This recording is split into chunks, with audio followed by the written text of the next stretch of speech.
Hello and welcome back to Nerd Doc. White Noise is the latest odd but interesting film to hit Netflix. This video breaks down what exactly is going on in White Noise and some of the differences between the book and the movie. This means there will be spoilers for the movie in this video. Before we get too far, while there are some set themes in the film, there's also a lot left open to interpretation, and we won't go into some of the less prominent themes. So if you have your own ideas about what this movie is about, feel free to leave a comment below with your thoughts. First, let's start off with the main characters in White Noise. You have Jack Gladney, who was a professor of Hitler studies at the College on the Hill, a field that he pioneered himself. Jack's wife is Babette, and they've both been married 3 times prior to their current 4th marriage. Between them, they have 4 children: Heinrich and Steffi from Jack's previous marriages, Denise from Babette's previous marriages, and Wilder, conceived by Jack and Babette together. Then you've got Willie Mink, who sells the drug Dilar, which we'll get into in a moment, as well as Murray Siskind, one of Jack's colleagues at the College on the Hill, who is trying to specialize in Elvis studies the same way Jack has created a specialty field for Hitler studies. White Noise is based on a novel of the same name that released in 1985, and many of the themes of the novel and the movie mimic America at that time. For instance, consumerism with the big boom of mall culture in the 1980s, as well as disasters caused by humans, partially stemming from the Cold War threat. However, the main theme in White Noise is the fear of death. Early in the film, Jack and Babette have a conversation about their fear of death, with neither wanting to be left alone and instead wanting to be the first one of the 2 to die. This is also emphasized by the children being captivated by death on television, as well as the airborne toxic event that happens in the middle of the film. The fear of death is so prominent in the movie that Babette is crippled by it, compromising her marriage and leaving her seemingly on the verge of suicide. Babette's fear of death led to a newspaper ad for a new experimental drug that would potentially cure this fear. However, the trial was shut down before Babette got any of the medication. She was so engulfed by her fears that it led to her having an affair with Willie Mink, who she refers to as Mr. Gray, to hide his identity from Jack. In exchange for regular sexual favors, Mink would provide Babette with access to the Dilar drug. This is a nod to Americans of the 80s' constant fear of death and their over-reliance on medication to solve problems.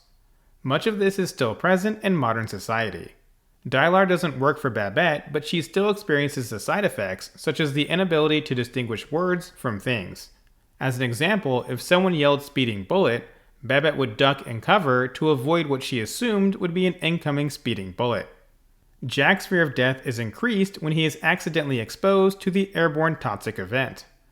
Jack believes that he will now die first, which compounds his fear of death and causes him to seek out the Dilar medication in hopes it will work to quell his fears.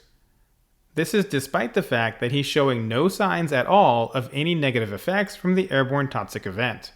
In fact, the diagnosis comes from Simuvac, a company that simulates evacuations, replacing real fears with simulated or fabricated fears, another nod to the 80s, but also a clear directive that Jack isn't actually dying any faster than someone with a healthy diagnosis. At the same time, Jack's rage and pride as a man propels him to want to kill Mink because of the affair with his wife.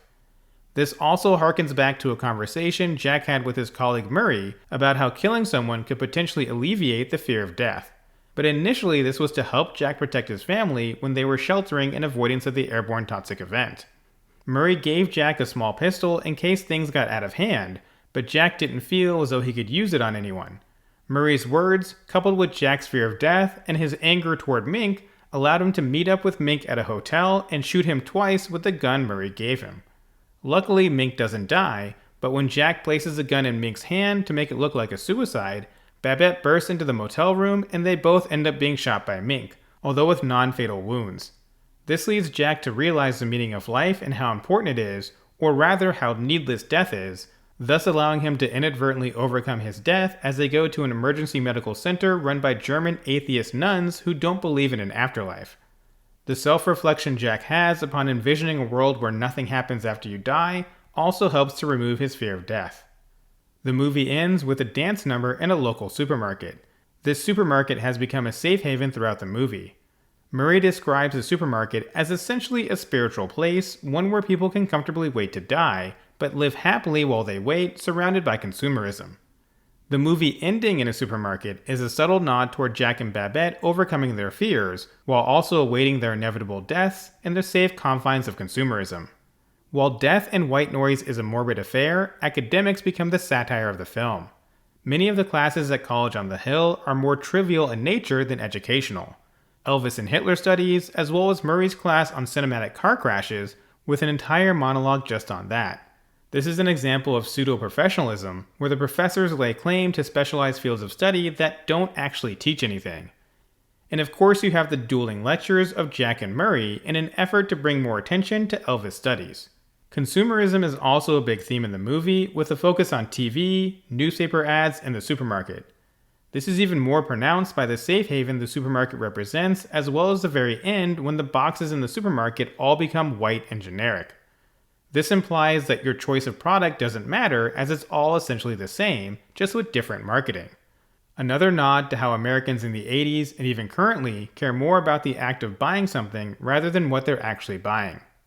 Finally, the way the children are portrayed in the movie is also unique but oddly relatable, even in current times. It's also another way to poke fun at academics. In the movie, the children are generally smarter and more competent than the adults.